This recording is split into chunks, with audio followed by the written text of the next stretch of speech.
ค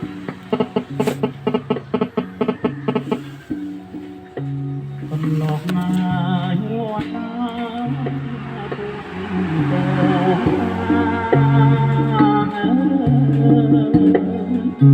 คนหลอกมาโยนตาโยนมาปวดตกตา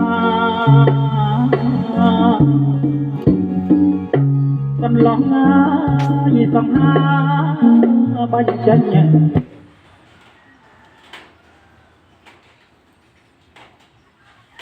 กันลองที่ต้องหาบัญญัติใหญ่สมรบวลวง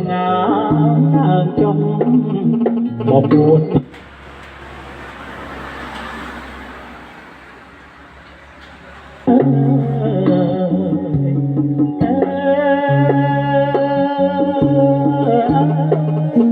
บอกพูด